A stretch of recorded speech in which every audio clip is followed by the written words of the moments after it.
All right, so today we're going to go through the LO4 essentially, which is how you apply leadership and management approaches to managing performance to ensure continuous improvement. So in the previous lectures, we spoke about how there are different styles to, obviously we spoke about management and leadership, and then we also spoke about the different styles of leadership, how there are so many different ways in which leaders actually, it can be a dictatorship, it can be leaders letting associates decide how they want to basically do their job function. Whereas today, there are few models that we're going to go through as well. It's a lot of information that is, going to be covered, but when I quickly run you through it, it should be understandable. So we already spoke about, this is what I was mentioning. We spoke about different leadership styles. We spoke about management. We mentioned motivation in LO2 as well. So we went through different sections in the previous learning outcomes already. Again, leadership versus management. We already went through that. Now, can you tell me, what do you understand of leadership and management, Ishika?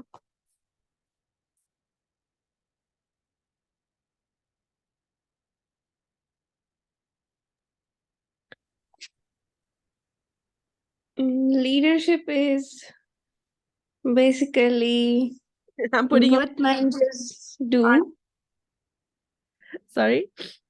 It is basically what managers do, how they are important in team for planning and decision making, and so many issues Yeah. that come with management and some managers.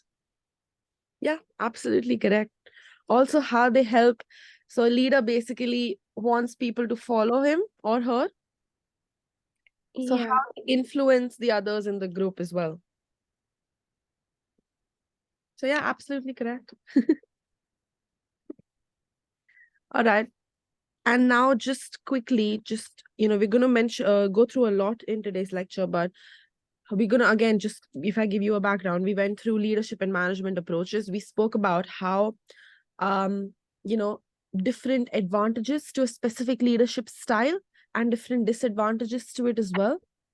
How managers communicate with each other, how every person has a different management style. And we also mentioned how, if there is one managed like autocratic management style, it might work, say, in one specific organization, maybe an IT organization. That same management style might not be able to function or work in a different setup or in a sales organization.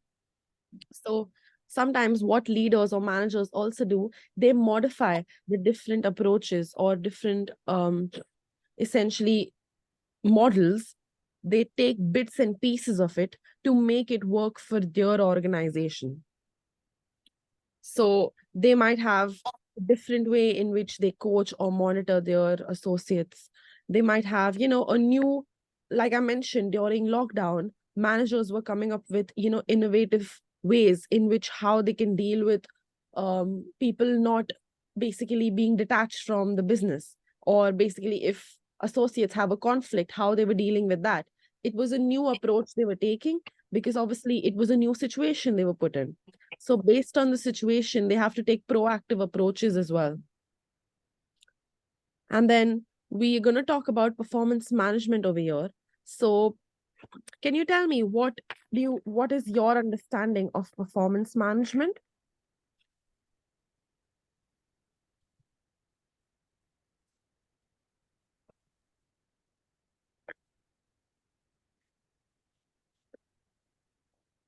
Hello?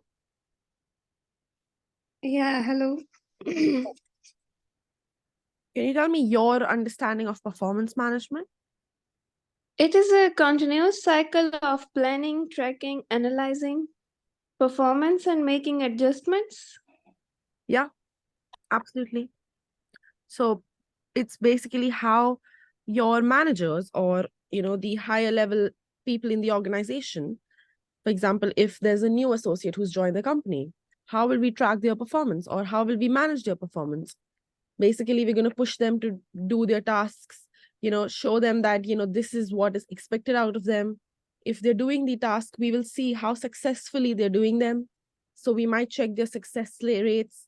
For example, if they're filling forms, how accurately they're filling the forms, how motivated they are in basically doing their job. All of these are part of performance management.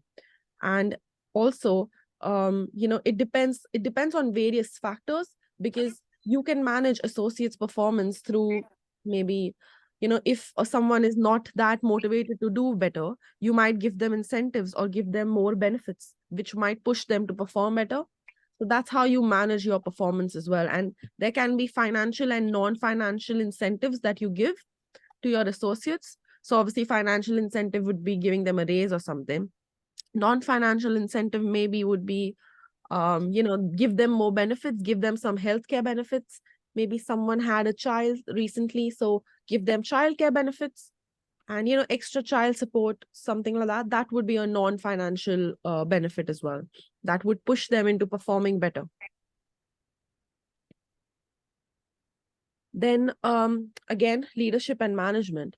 So we spoke that there are different qualities that might be required in terms of to be a leader in the previous lecture, but also how they probably have to change in different situations. So I would say that a leader is someone who has a proactive approach and can, on the spot can think of new solutions to problems. Also, they understand and listen to their associates and not just give one-sided feedback. So if there's a problem, an actual leader would be someone who understands why that problem happened in the first place, instead of just, maybe getting angry that why did this happen? Does that make sense? So that is, yeah, so this is what I meant, like two-way communication essentially, and also be calm most of the time, be open to listening to fresh ideas, understand what their associates, are trying to work on or how to push them better, more how to motivate them, and obviously have an authoritative, approach. Again, we went through management and leadership previously, but managers, essentially what I just explained, pretty much the same thing. So, some managers, every manager has a different way in approaching. Some might have, an approach which is more dictatorial, like strict, a little stricter with their staff, whereas other might have, what, you guys have the authority to make your own decisions, what work you're doing, that's absolutely fine, as long as the work is getting done. But at the end, it should be whatever the approach of the manager is, as long as the work is getting done, that's the main goal. Now, how managers help in performance management or performance planning? As I mentioned above, there are different ways in which performance management can be tracked or managed. How you set goals for your employees, how you push them into getting their tasks done, and also get them done in, a level in which you would expect them to do the task. So all of that plays a very important role. And I mentioned, some offices, during COVID, I don't know if I gave this example before, but during COVID, some offices installed, this monitoring device in the laptops or basically the systems of their associates. So they knew how productive their associates were throughout the day, which was in their way, they were trying to, see productivity levels and understand if their associates are working from home or not. But essentially the associates took it as micromanagement. And obviously they were like, for example, if they're researching on the internet on some topic, that was not considered as work. Only the, the sheets that they worked on or the company pages that they worked on, only that was considered as work. So that's why that created a lot of, associates saying that this is absolutely wrong, because I am getting bashed on for doing my job because your software does not detect if I'm doing my job or not. So this was in one of the previous organizations that I was there. So this was one example. But yeah, there are different ways in which performance is managed, essentially. Now, managers might have they might use different models to also basically take, have an eye on their associates. So they might have a task relationship model wherein managers are telling you that these are your tasks, but they also have a cordial relationship with you. they're not just dictating tasks to you, but they're understanding, and they look at your behavior in terms of how they're doing your tasks. So they maintain, the performance level needed by pushing you to do your tasks, but also have a proper relationship. Whereas task-oriented approach would basically be leaders focusing on just the tasks that, associates need to do. They might keep assigning new work. They might not actually understand how, how how much tasks, how much workload you already have and the tasks that are already pending. But instead, they just want to push you to keep doing tasks and keep giving out your performance. And then there might be a relationship oriented approach wherein leaders are more, focused on how do you feel when you are assigned that specific tasks. If you like to do that task or not, how motivated and satisfied you are when you're doing that tasks. So that is a relationship oriented approach, essentially saying that they worry more about your behavior when you get assigned a specific task. Is this clear as of now? Yeah. Perfect. Now, again, this is going to be similar to what I introduced on performance management. It essentially says how you can, through proper planning and properly assigning tasks, how leaders can essentially make sure that the performance is up to the level that they would require or desire. Basically, if an organization, they have to do, say, 10 specific tasks to basically keep growing in the next couple of years. So how to make sure that every associate is hitting their target rates. So that is basically performance management. Managers essentially, pushing their associates into coming up with fresh ideas, also getting their tasks done, being motivated, being satisfied while getting their tasks done. They look at many things and then look at performance management. Now, there are different factors that can actually influence performance in an organization. Now, this is just a quick table that I'm going to explain to you. Now, obviously, leadership style is a very big factor that plays in performance management. If I have a leader who, is really strict, it might push to, she might or he might tell me like, you need to push yourself, do this, do that, put in the extra work. I might actually give out good results, but at the end, I might also be burned out because I'll be like, I've been working so hard the entire week and I feel actually so tired because I've probably been working extra hours. I'm working till 7, 8 in the night, which are, I'm putting in so much extra time, but, my leader still assigning me more tasks and is not satisfied. Whereas, a leader who has a softer approach might understand how much you can take on, understand your workload, and then assign your tasks. I might be like, you know what, this actually feels comfortable because my leader even listens to me. So leadership plays an important role on performance. Then obviously you have group relations. So someone, like I mentioned, I think in a previous lecture, that new technology in the younger age group, we might still be able to grasp it. But when it comes to, older age group or people in the age group of, say, 50, 45, 50, 55, for them grasping or adjusting to a new change or a new technology might get more difficult. So that's what you mean by, one specific age group or one specific size of group might be easier in, for example, AI. We like, the younger generation might understand, how it works, how we can make sure, make the best out of it. For example, I was attending a meeting on, I remember, on Wednesday, if I'm not wrong. And I joined this call with a company. Have you heard of Pinterest? Yeah. All right. So I had a call with that, with Pinterest. And usually, do you know when meetings are taking place? There is a note taker sometimes, essentially someone who's in the meeting sitting and making notes on everything people spoke on, so that at the end of the meeting, you have minutes of the meeting. So that is basically done by a human being, usually most of the time. And when I joined that call, I saw that they had a virtual AI note taker. So that AI was essentially making rough notes on everything that was discussed in the meeting. And that's usually done because at the end of the meeting, people want to just know what happened in the meeting. So we have a, an entire skeleton or a Word document with rough notes that, this was the point that was raised. This was the discussion that was done.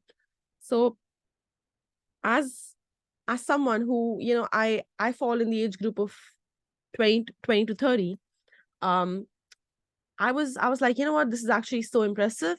It makes things so much easier. Someone doesn't have to waste their time sitting and making notes because the note taker doesn't contribute to the meeting. The only thing that person does is make notes. They can't speak. So I was like, you know what, this actually really works. This is an AI software making notes. Whereas I had another person in the team and they were like, this is weird. Like, how does this work? They had so many questions. And I think they were more, they were in doubt in terms of, will it actually do the task? Because it's an important meeting, we need notes. So I feel that with age and size group as well, the way people work, that also matters. Sorry, I went a little off topic with the example. But yeah, so group relation is also an important way in which performance management is affected. Now, going on systems and structure. Obviously, the way the organization is, the structure of the organization chart, essentially, that plays an important role as well in performance management. If you have, if people don't know who they're reporting to, or essentially if there are, 100 people reporting to one manager, so that manager would be overwhelmed. Associates might not be able to understand how to approach him because he's or her, because she or he is already so overwhelmed with so many tasks. So you need to properly delegate. For example, I feel personally, every manager cannot have more than 10 to 15 people under them, because managing more than 10 to 15 people, it gets a task then. So definitely that plays an important role as well. Then obviously the ability of the person. So do you actually have first of all, the skill set that's required, or, the experience to do the specific task? Do you actually have that or not? That plays a role. That's why while hiring, you need to make sure that you hire correct people in the correct job role. And then motivation to work. So again, the associates that they're working, do they actually want to do that task? Are they happy to do that task? So obviously, if you are enjoying a specific job role, your motivation, productivity would be higher. Whereas if you've been forced to do specific tasks that you actually wouldn't really enjoy doing normally, then obviously you're going to have a lower productivity level. And then the job role definitely plays an important role. Now, in terms of the organization, you have the economic environment. So obviously, you have every organization works in a different way and responds to the external or economic environment in a different way as well.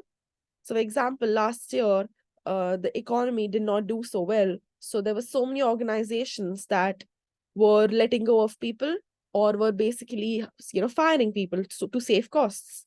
But there were these gaming organizations, AI organizations, IT organizations that were growing tremendously, and they were actually hiring new people. So the economic environment plays an important role as well in your performance. And, basically, if you're in an organization that's anyways doing well, you would want to push harder and perform better. So that is a role. Then you have your physical environment, which obviously is the way the structure of the organization is, the safety, how, for example, if it's a production unit, how safe the environment is, that plays an important factor in the productivity or the performance management of associates. Then you have the technological environment. As I mentioned before, new technology comes in, adjusting to new technology might take a while, and then performing after that. So there are many factors that play a role in the performance management of an individual and how effective they are or properly they perform in an organization. Do you have any questions at this point, Ishika? No. Perfect.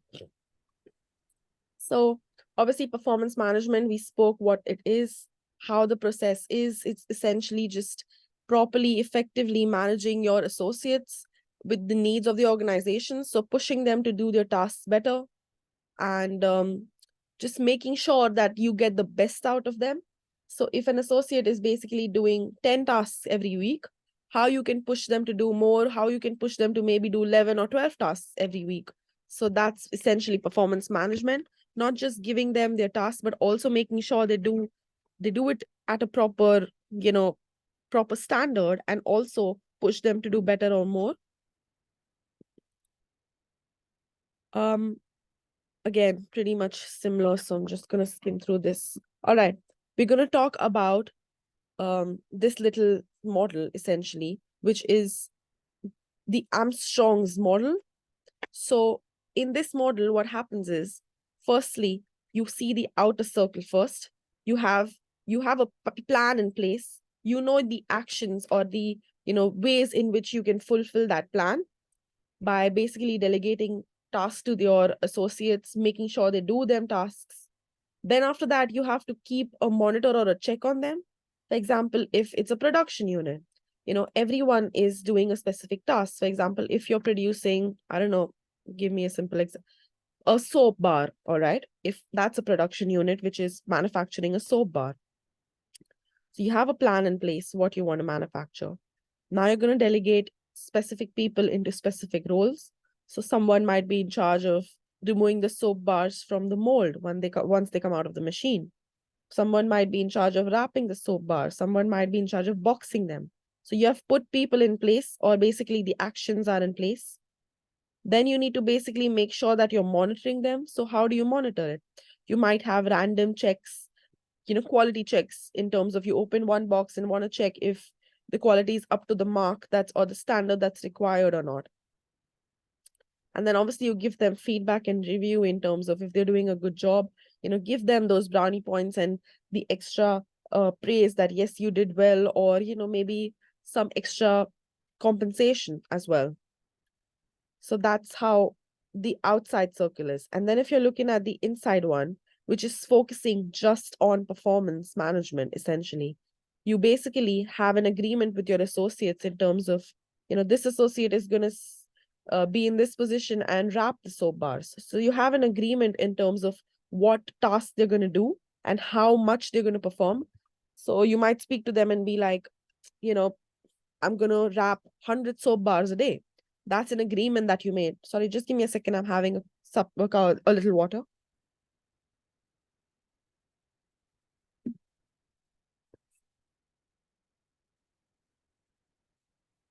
Sorry about that. Yeah. So you might decide with them that, they are going to wrap 100 soap bars.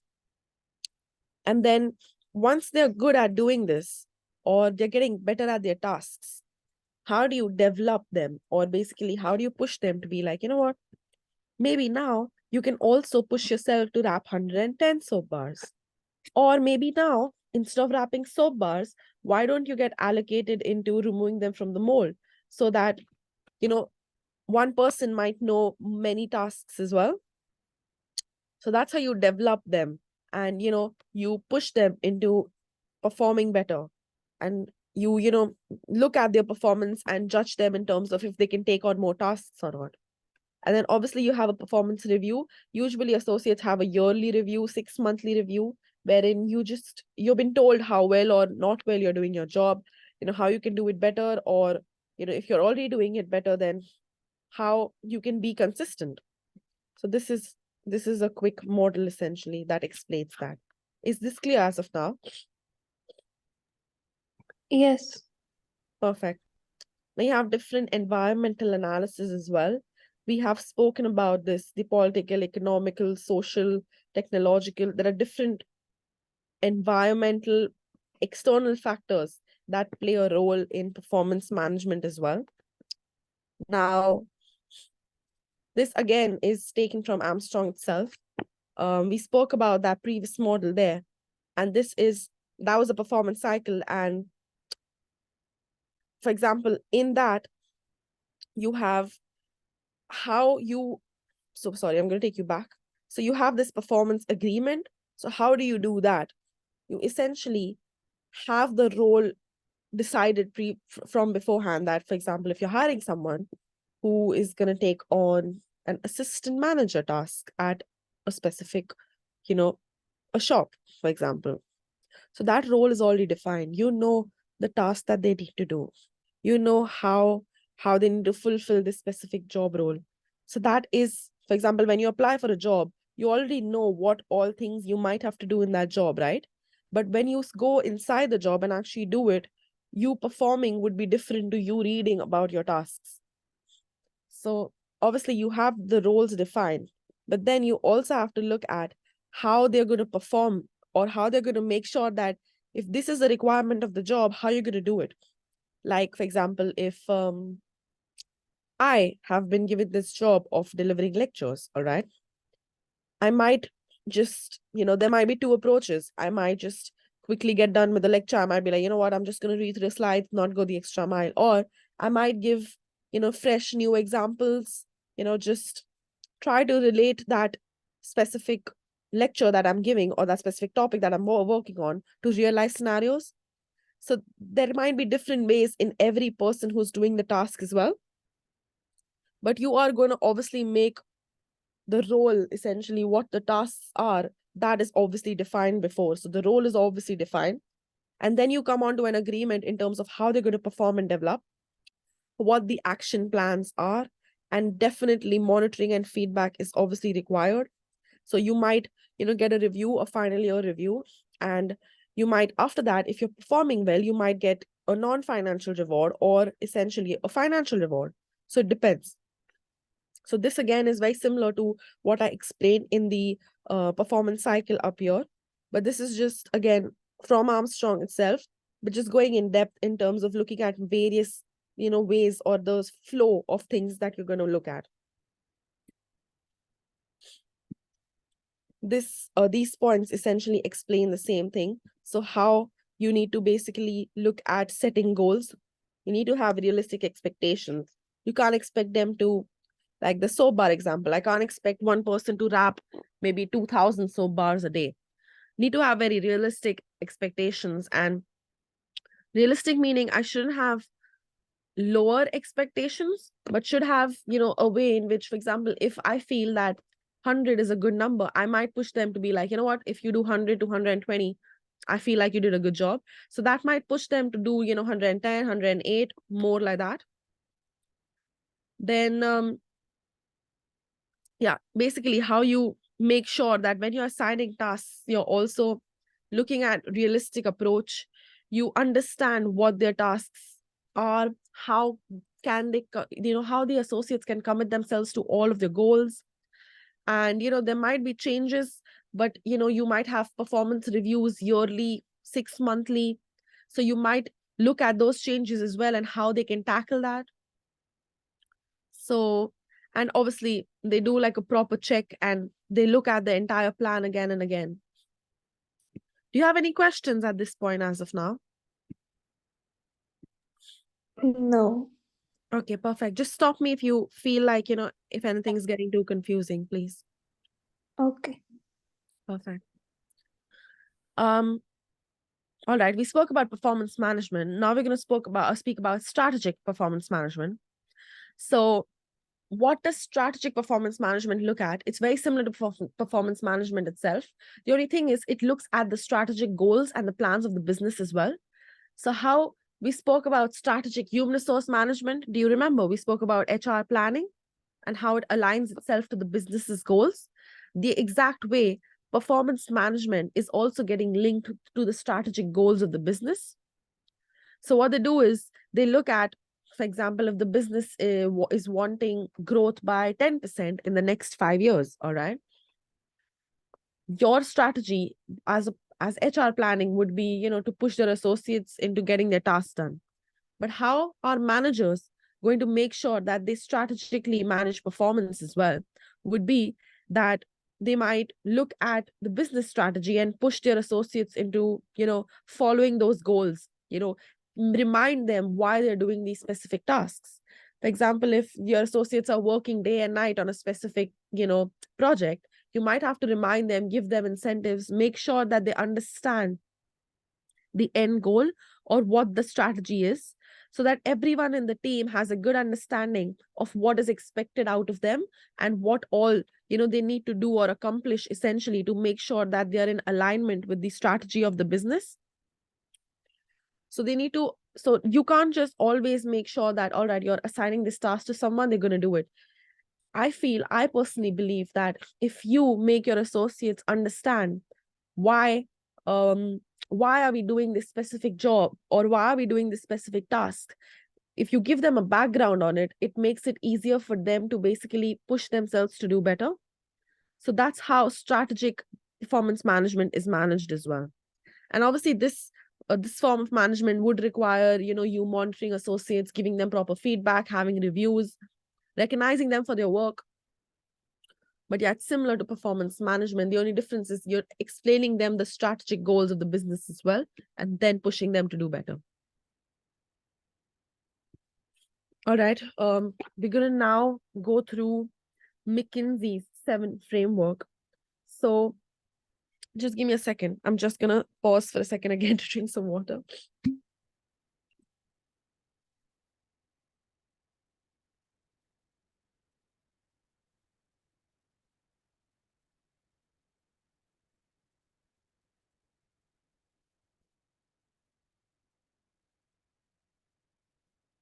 All right, perfect.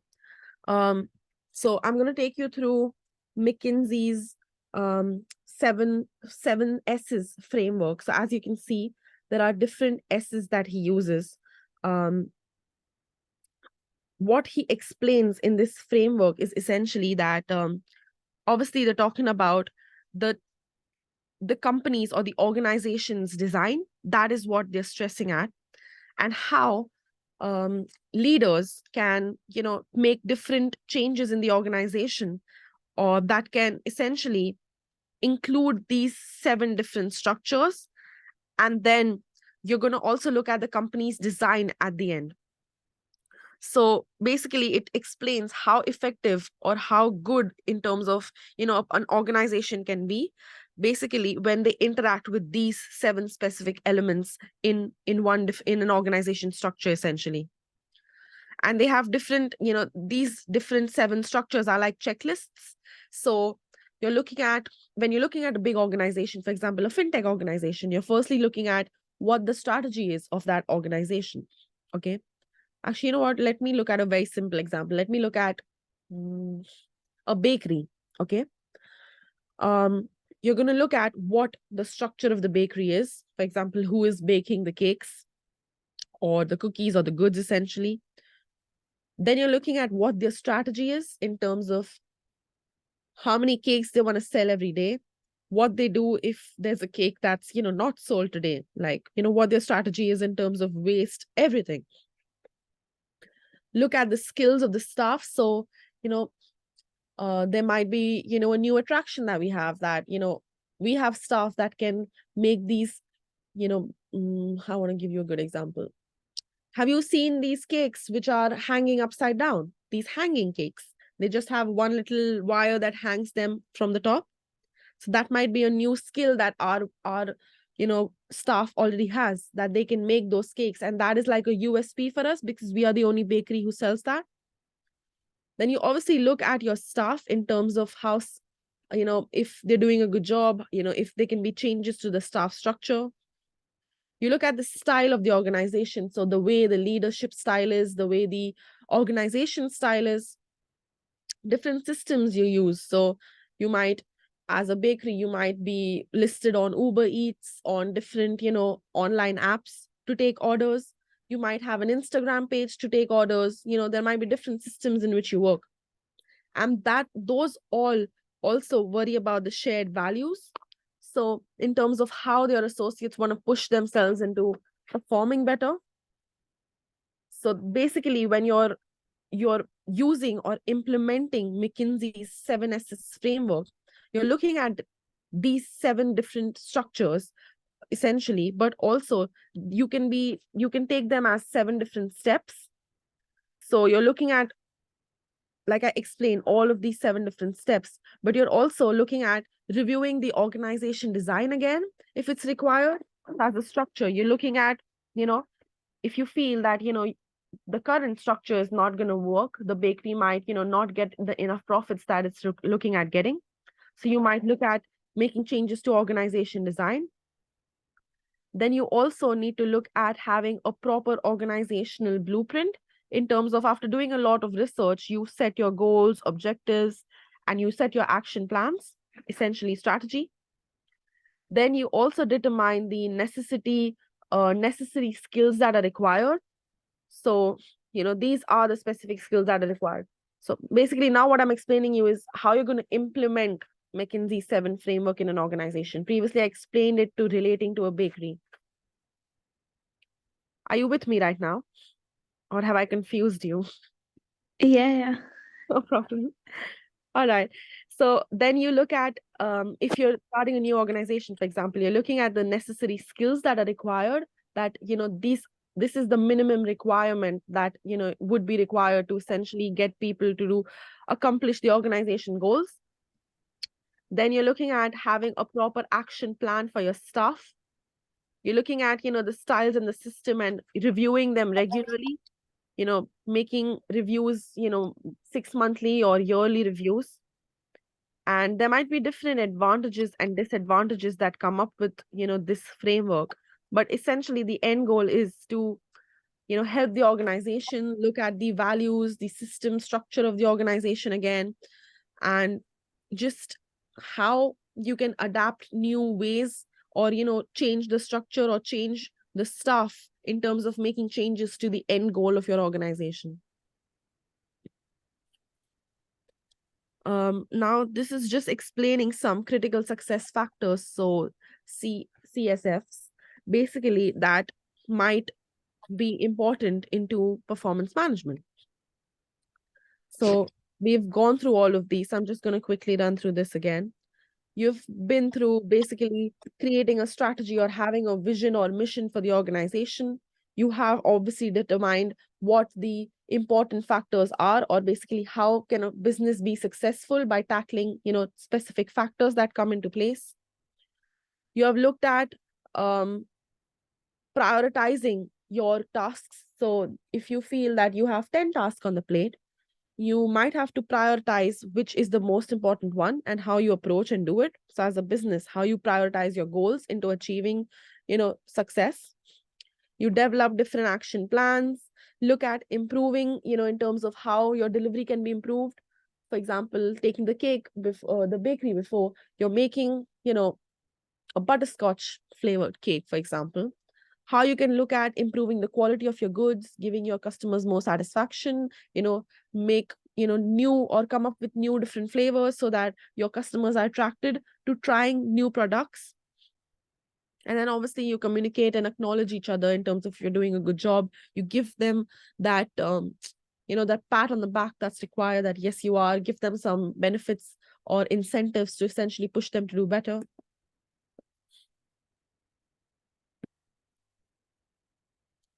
Now, as we discussed before, that team members play a very important role in performance management as well. You have different team building exercises that play a very, a very important role in essentially not just performance management, but also worrying about, the way the organization structure is, or the way the organization culture is. That team plays a very important role, I feel. And sorry. So managers also need to look at how they can basically build team building exercises so that as a team, you can push yourselves. So if, for example, if there are 5 people in the team and they're working on a specific task, how they can push each other in the end to basically doing or performing their best so that the end goals are achieved. And as a team, they might understand that, for example, this person might be really good at Excel and, doing all data-driven tasks. One person might be good at, communicating to people, understanding their needs, making sure everyone gets what they require, coordinating with everyone and getting the work done. One person might be good at, I don't know, just, sales. So as a team, you have identified your positives or your most important points, and then how you put that into place and work together to basically fulfill your tasks and achieve your goals. If you're working on a specific project, then how these different departments work together and function together, or cross-function together also, because there might be cross-departmental functions that might take place while they're doing their tasks. So looking at different ways in which essentially they can grow or do better. So we have different modules. I think we're just going to go through the BIBLIM team role. Yeah, we're going to go through this first. So as this model essentially explains that how people behave, contribute, and also interrelate with each other plays a very important role essentially. So he looks at these three people oriented roles essentially, which is coordinator, then the team worker, and then the resource investigator. So you're looking at three main important roles. That's how they think that they've broken down the team. Now, I'm just going to take you through the different there are basically 9 different ways in which they've broken that down as well. So according to BIBLIN, there's someone who actually plants the idea, or basically someone who is creative, comes up with fresh ideas. Then there is someone who's a resource investigator, who is good at communicating, negotiating, is always pushing people essentially and coming up with new opportunities. Someone might be a coordinator, which is basically people who are, coordinating amongst themselves, making sure the goals are achieved and keeping them on track. Then there is a shaper, which, pushes the team into putting their tasks into practical tasks. So you're molding your associates into, for example, going from reading something in the textbook and actually applying it as 2 different things. So shaper might, just push them into getting into more practical actions essentially. Yeah, as mentioned here. Then you have someone who monitors and evaluates everything. So everyone that sees if whatever decisions have been taking place are correct decisions.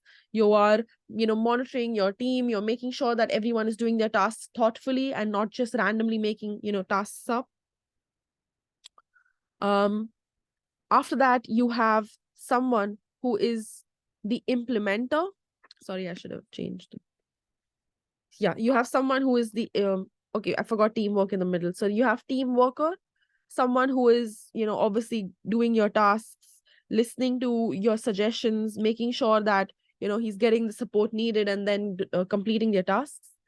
Then you have someone who is an implementer, basically, who understands those tasks and makes them into real life scenarios, or makes them work essentially. They listen, understand, grasp, and then they put them into place, or push the team to put them into place. Someone who might push the team to essentially complete the task on the specific deadline, to achieve it, on time, and make sure that everything's running smoothly. And then there might be specialists as well, who might have a lot of knowledge in one special tasks, and they might just look at that, that area and focus over there itself.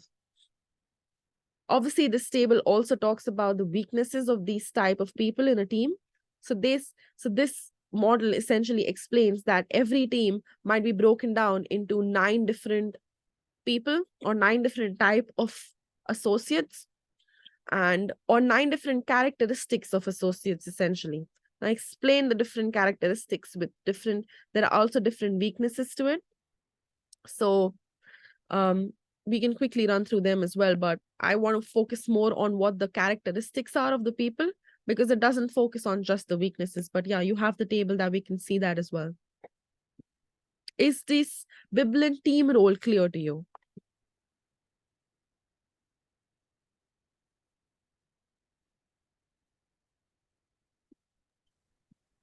Yes. Worries. Perfect. So now you're looking at how strategic planning or strategic performance management helps to basically making sure that the organization goals are achieved, proper development is taking place, how you focus on the different strategies of the business, the mission and vision strategies. You have, different ways in which you basically tackle your issues. And that is essentially the, how you promote them to be online or be on the job with your tasks, essentially.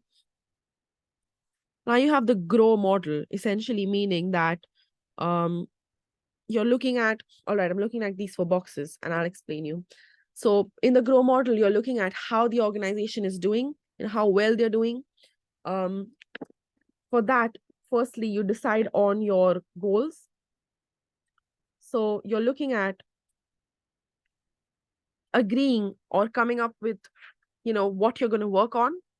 Because what the grow model does is it looks at having proper discussions, conversations, so that your leaders can push you into unlocking, maybe you're good at, I don't know, maybe I am good at Excel and I did not know that well, because I feel like, it looks too confusing, so I never tried it. My leader might push me into doing some Excel driven tasks to understand my aptitude or ability with that software, right? So that is essentially the end goal of grow model. They want you to push you to do better, essentially. And this box, if you see, it means grow, essentially. So it stands for goal. It stands for GROW. So goal, reality, opportunity, and, the will to do it. So obviously goal will mean what do you want to do? So what your goal is or where you want to reach. Reality would be where you are currently, where you are now, essentially. Opportunity or options as well would mean how would you do it, or, the way in which you make your choices to do that task. And will would be, do you even want to do it, or, if you will do it, how or what will you do to do it? So you might make a plan, you might come up with, support if you need, different ways in which you will make sure that you're doing this task, essentially. Then you have performance management models, obviously, wherein you have the leadership people looking at, we have spoken about this previously in the previous lectures as well. So you have your people or leaders who are the enablers, which basically make sure that you have the resources or make everything available to you to make sure you're doing your different tasks. You have the results side, which are, people come in, the customers' results, key performance, KPIs coming up. So this essentially explains, we have gone through this previously, that's why I'm just running through it.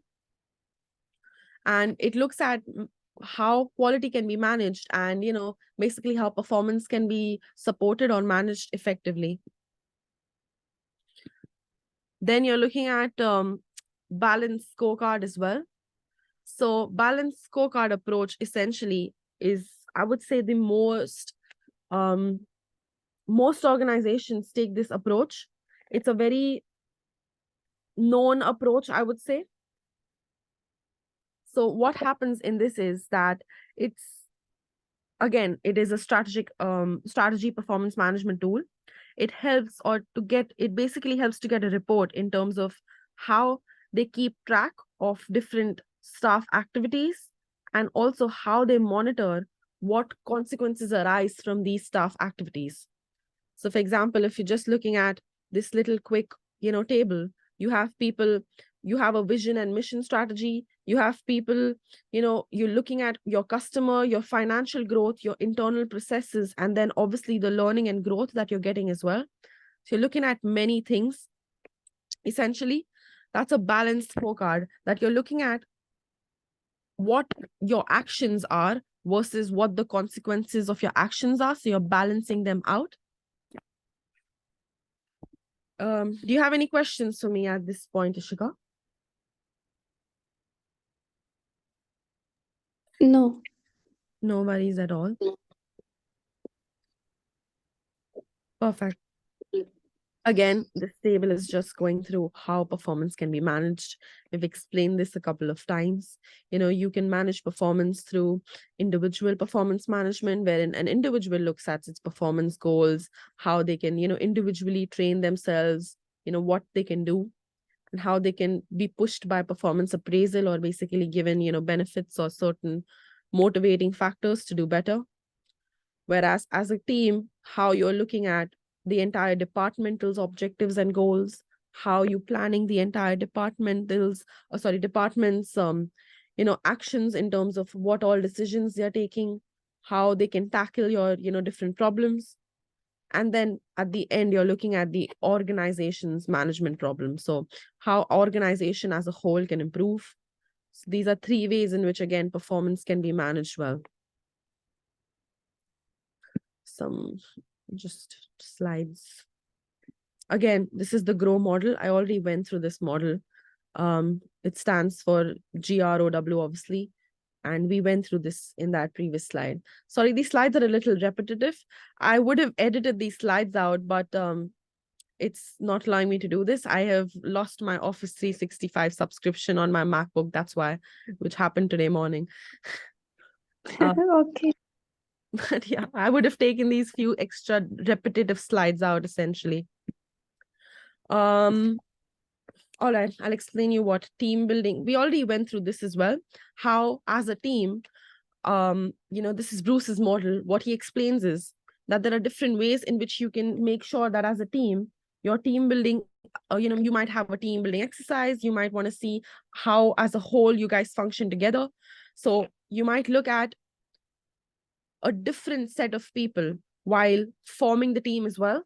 So there are different factors that play an important role in performance management as a whole team. So it explains what forming, storming, norming, and performing is. All right. So basically, in this model, he wants to explain that there are different stages through which a team goes through, and it helps basically at the end for the team to perform better. You can use this model. So you have forming, which is, initially when you put 5 people together, for example, all right, they might be quite reserved. They might be shy with each other, they might be nervous. Whereas if you are, people who have come up together and, once they're starting working together, they might come up with, some issues together. They might be like, what, why is my idea not taken on board? That might be an ego that might come into place. Then they might come up into understanding the different norms of this specific team or this specific group. Even if you look at a friend group, for example, when you meet new friends, when you're forming friends, you might be really shy with them. Then you might obviously come up with, if you're, for example, going out, you might be like, why is this one's idea taken and why isn't my ideas taken on board? Then you might adjust yourself, probably in the next 4 or 5 months, you guys might come to a conclusion that, what, this is how we function as a group, as a friend group, for example. And then you might, go out together and essentially meaning performing together. So that's how the teams work as well. And then at the end, when they start performing, they might start performing with less arguments, less friction. They might, know how to coordinate. They might know the flow in terms of how it works. So how in the starting, there might be a rocky start, but at the end, they might understand that this is how they have to basically perform and do well. And a high performance team might have these different factors that take place.